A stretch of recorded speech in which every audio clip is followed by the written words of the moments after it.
Dear friends, pastoral medicine, as we think of it here, will only be recognized as something from spiritual research that has meaning when mankind once more possesses a common consciousness of a spiritual realm, containing positive, active forces. For naturally, in an age that has evolved and shaped materialism, it is not conceivable to the usual human being that anyone would so have related himself to the spiritual world that he could have seen in it something worthy of notice. This truly happened, however, in the old mysteries. Individuals saw into spiritual realms and found knowledge there that led to valuable curative measures. And what we still have to say today, to round off our studies, may perhaps provide a connection to that old mystery wisdom for the medical stream that should now emanate from the Goetheanum. Indeed, this impulse is understood most correctly in its historical connection, if what is intended here is thought of as having developed out of the research methods, although of course quite different in form, and out of the artistic healing practices of the old mysteries. Obviously, dear friends, you will have to regard what has been offered in this short course as just a stimulus, in a certain sense just the first chapter, the beginning of a pastoral medicine that will develop further through the work that is still to be done here by Frau Dr. Wegmann and myself. So first I would like to point out how the initiates in the old mysteries described their path of initiation, particularly that path that was pursued at the place where the mysteries were most involved in the secrets of healing. Actually, all the mysteries were connected with secrets of healing, but some more than others. They were all connected with them because healing was regarded as related to the entire evolution of human civilization. There were deep reasons for this. A man of those ancient times said to himself, when the human being comes down out of spiritual worlds into the physical earth world through conception and birth, the sole spiritual entity undergoes a transformation by which it is able to form a physical human body. We have described how this achievement takes place for the first time through the activity of the individual during his first 7 years of life. His first body had been given to him through heredity, the body that in the course of his first 7 or 8 years is entirely stripped off. Thus it was conceived very exactly in the ancient mysteries. A man came out of spiritual worlds into the physical sense world. But there was a universal consciousness that man does not in the first place unite with his physical body in the way that was originally intended, if I may use that expression, by the spiritual powers who direct that part of the world to which humanity belongs. It was always believed that through some anomaly of the general evolution, the forces which a human being inherits overpower, in a certain sense, the forces which he brings with him through his individuality from former earth lives. This seemed to show a lack of harmony. It was said, if there were complete harmony between soul and spirit and physical body in earthly man, then death would not have the form it now has. Also, there would not be illness coming in the way it now comes. Illness and death were regarded as the symptoms that show that man has indeed more to do with the physical earth world than was originally intended for him. Although today this can no longer be completely understood, still it is an extremely profound idea in which there is very much truth. For it is indeed so that the moment a person reaches even to a slight degree a higher level of consciousness, he sees at once that, for instance, death is quite different in character. It then appears to him as a metamorphosis rather than the end of a phase of life. Therefore, for the entire ancient consciousness, the education of the human being was related to healing. The entire educational process, in very ancient times of human evolution, was thought of primarily, in a certain sense, from the medical point of view. And connected with this was the consciousness that the mysteries united the professions of physician and priest, both of whom should be concerned with the healing of human beings on the earth. Usually in olden times, physician and priest were united in one person. This could only happen out of the old instinctive consciousness. Today it would not be possible, at least not as an accepted custom. This consciousness of the importance of healing, which was strong even in normally healthy persons, was related for every human being to his knowledge that after the metamorphosis he would undergo through death. He would be guided through his life between death and rebirth on his path to the sun by souls who on earth had been physicians or priests. The first need of every human being after death was to find the sun path, because there he would work out part of what he had to experience between death and rebirth. And these first steps had to be shown him by a physician or a priest. So it was thought in ancient times. This was included in the deepest mystery wisdom. For us today, this wisdom must be regarded differently, because the old methods are no longer suitable for us. However, they are capable, at this present point of time, of being renewed, and indeed that renewal is to be attempted right here. Dear friends, when an ancient initiate described his initiation, he would say that after he had crossed the threshold, he was first made acquainted with the activity of the elements.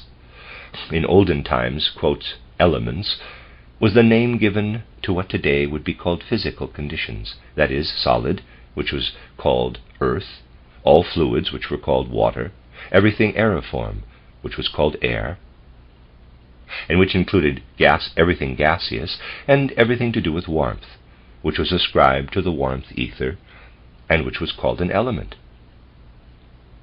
This is all something of which the modern physicist says, there is no such thing.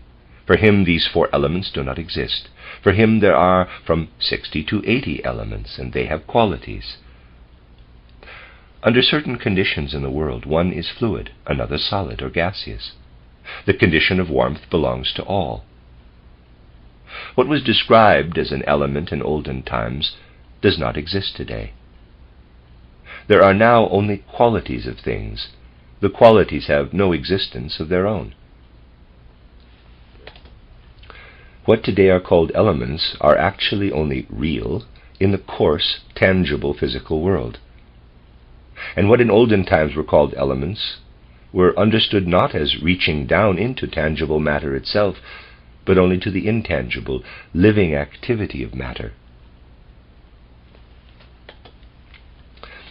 You see, it was of no particular importance to an ancient physician whether something was this or that substance with this or that name. Naturally, this is important, but it only becomes so after one has first obtained full view of something else, of the living, weaving activity of the substance. Thus one can study a substance in a place where it is exposed to weather conditions. The ancient physician laid great value on studying a substance while it was being exposed to the weather, to the whole earth process.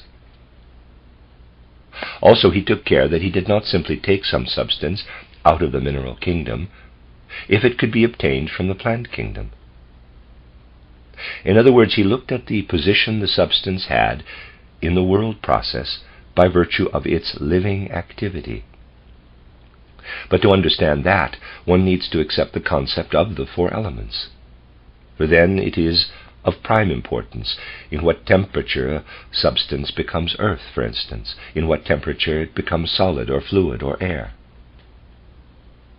That was the important thing in olden times, to observe what world process must happen so that some substance or other would take on a particular form. That was the first requirement. After that, the substance was examined without restriction. Today, one starts out from the substance. Formerly, one started out from the process. And in fact, any substance is only a process suspended at a certain stage.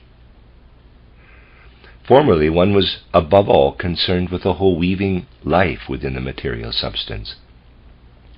And so the initiate described how he was first led to a vision by which he could see the weaving life of matter, and how it appeared to him as a fabric woven of the four elements. That was the first experience. The second description everyone gave, which presented the second step for them, was this. They were led to a place where they could learn to know the, quote, upper and lower gods, close quote. What does that mean? Dear friends, we have already described that, but in a modern way. Let me read that. What does that mean? Dear friends, we have already described that, but in a modern way. I told you that if the soul's spiritual entity enters too deeply into the physical and etheric bodies, then these bodies overpower the soul's spiritual entity, and a pathological condition is created, an aberration of the soul's spiritual entity in the physical etheric organism.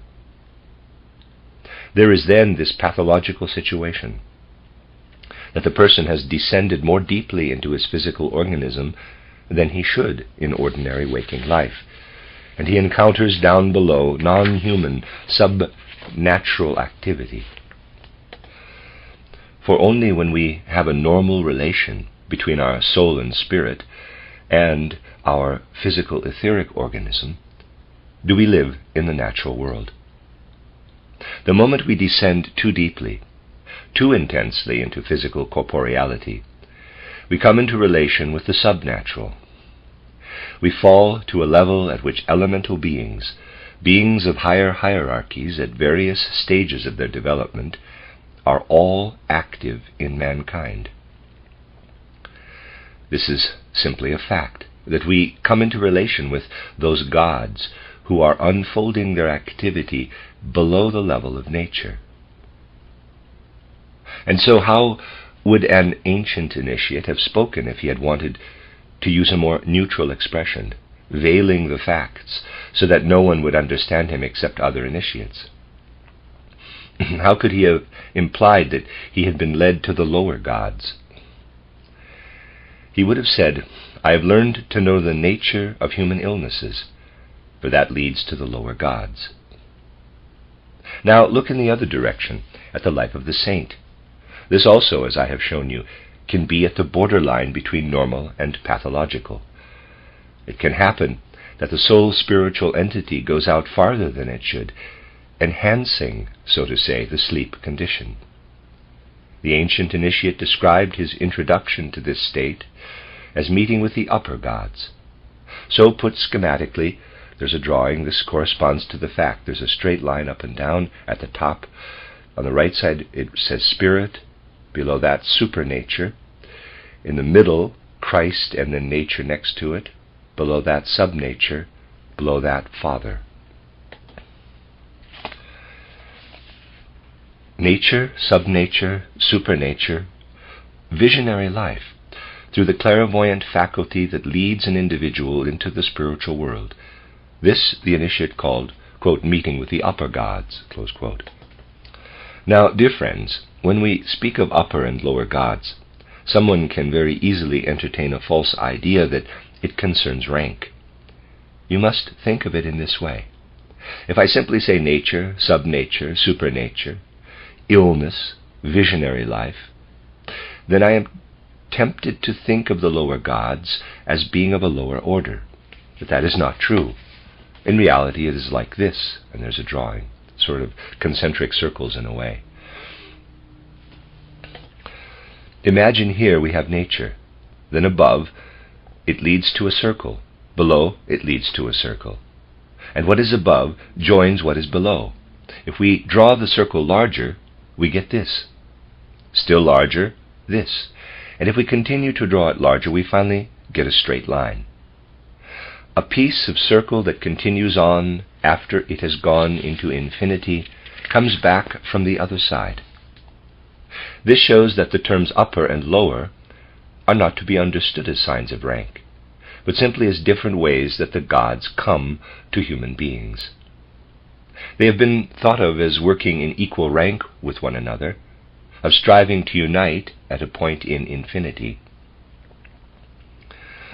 Therefore, everything in olden times that was either illness or clairvoyance was thought to show that if someone gains an understanding of these two human conditions, he will then see into the spiritual world.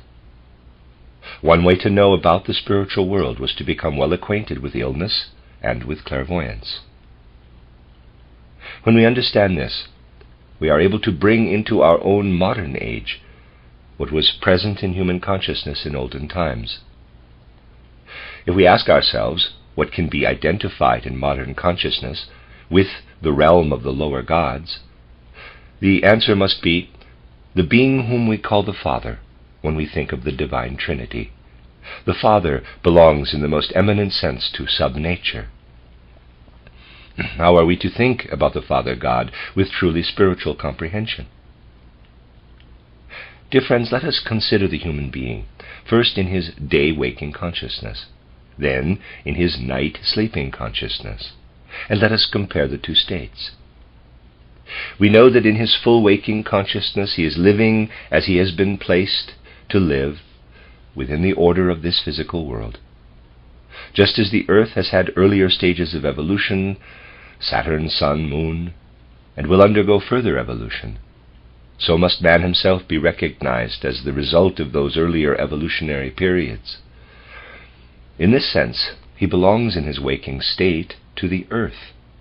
By his nature, he stands within the sphere of the earth. In waking condition, he stands on a level with nature. It is not the same when the human being sleeps. When he is asleep, dear friends, the physical and etheric bodies lie on the bed, and astral body and ego are outside them. Let us look at the physical and etheric bodies. Of what does he consist? This piece of humanity lying there in his physical and etheric bodies. He has, of course, at a more advanced stage, what he received in the old Saturn evolution and the old Sun evolution. That is now further evolved. He has the further development of his Saturn and Sun existence now during sleep. He does not have his moon existence in what lies there on the bed. He does not have that within him. We have to say nature has progressed from moon existence to earth existence.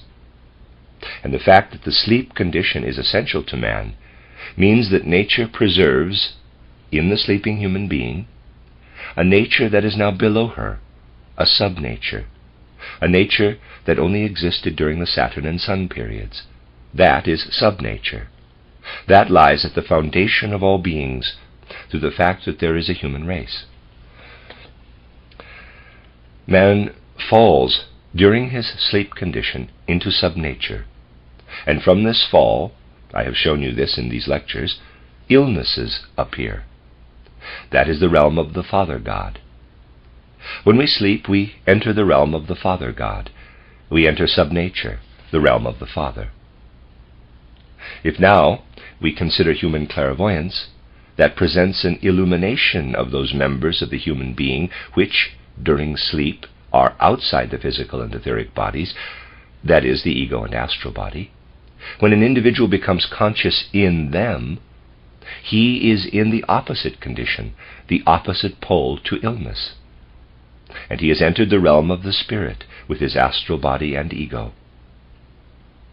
So we can see that the human being is organized on earth in such a way that he is able to go out from nature in two directions, in the direction of subnature to the Father, and in the direction of supernature to the Spirit. Since the mystery of Golgotha, Christ has been the mediator for both worlds. He is the one who permeates the world of nature, the one who permeates normal human existence.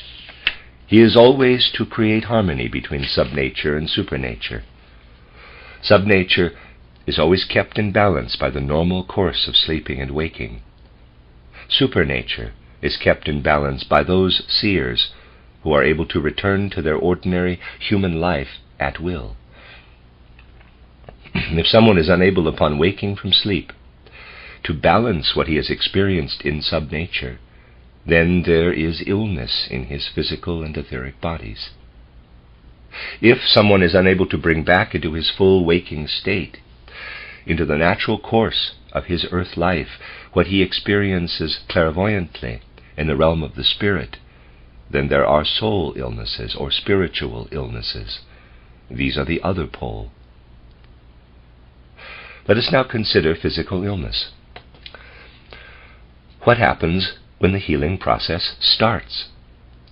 The human being is led from the experience of subnature to the experience of nature, from the Father to Christ.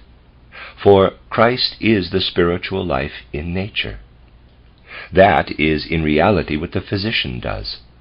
In reality, it is the physician's task to know how a person fallen to subnature is brought back to Christ, after the Father, if I may express it pictorially, has given the leadership over to Christ the Son.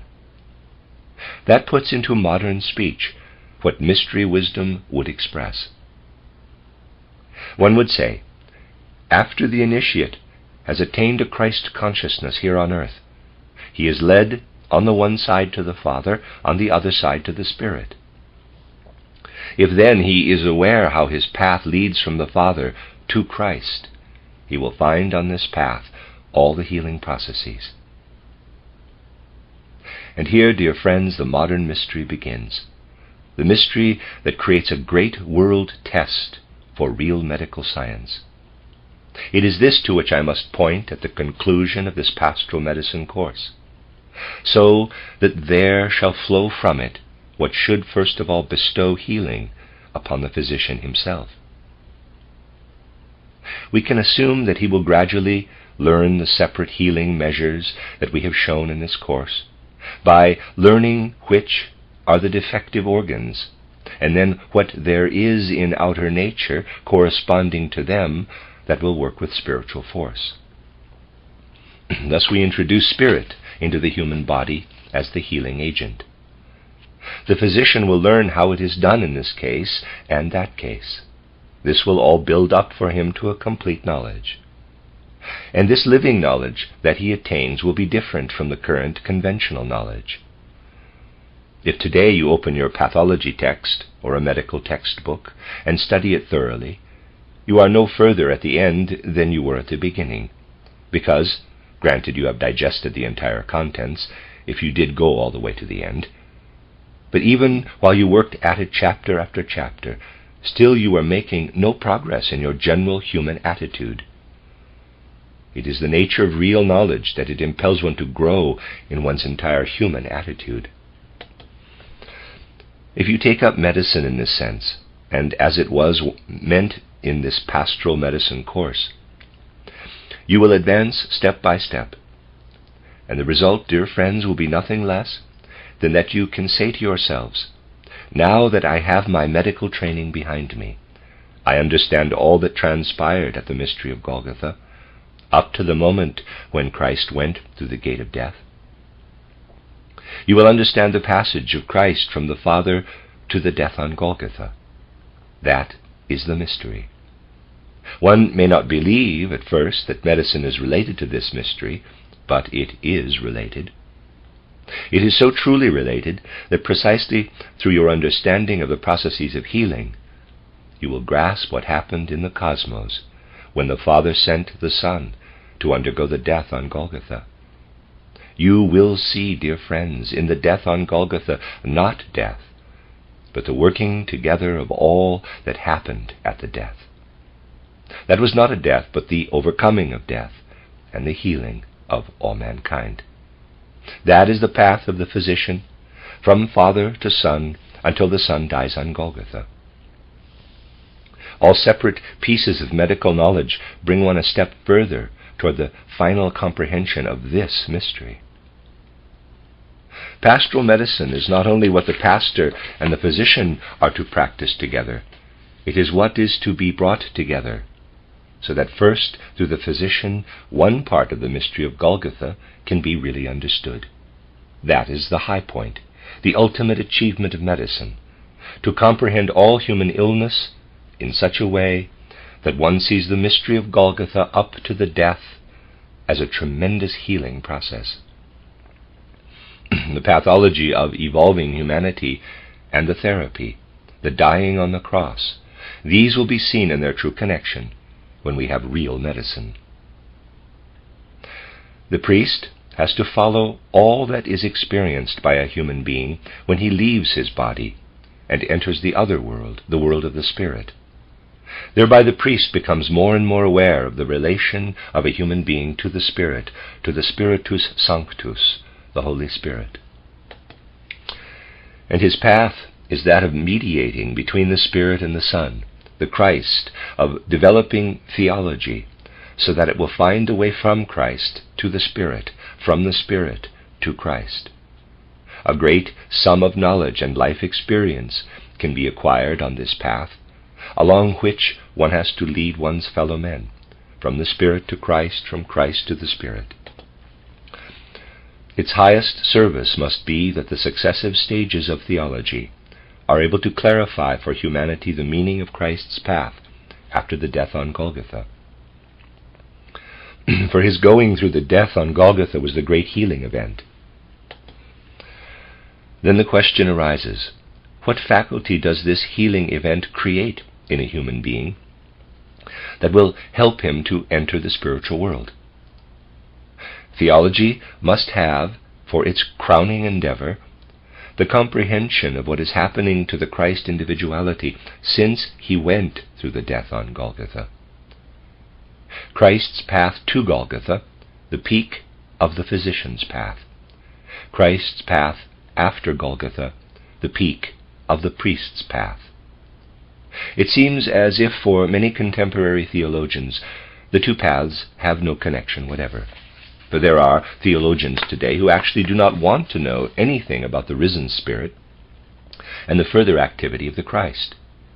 But if we speak in the sense of a renewal of the mysteries, then the event of Golgotha, the mystery of Golgotha, belongs to it. And then we can say, the path by which the ancient initiate came to his initiation could be described in this way. I was led through the elements to the lower and higher gods. The modern initiate would describe it as follows. I have been led through what dissolves the elements into their active processes. The elements are now the chemical elements, 80 of them, that dissolve when they enter into any process. And I am led further to the Father below and the Spirit above. I perceive the activity of Christ on both paths. If you would like, dear friends, to take a summary of this course with you for your esoteric study, then take these words. I will follow the path that dissolves the elements into activity and leads me down to the Father, who sends illness to work out karma, and leads me up to the Spirit, who guides the erring soul toward freedom. The Christ leads downward and upward, creating spirit man in earth man, in harmonious union.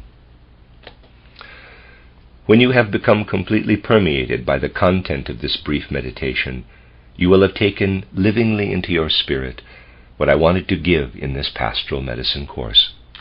That's the end of the lecture, lecture 11. I will end, though, with my attempt, forgive me, at the German of that mantra or verse that Steiner gave just now. Ich werde gehen den Weg, der die Elemente in Geschehen löst und mich führt nach unten zum Vater, der die Krankheit schickt zum Ausgleich des Karma und mich führt nach oben zum Geiste, der die Seele in Irrtum zum Erwerb der Freiheit leitet. Christus führt nach unten und nach oben, harmonisch, Geistesmensch in Erdenmenschen Zeugen.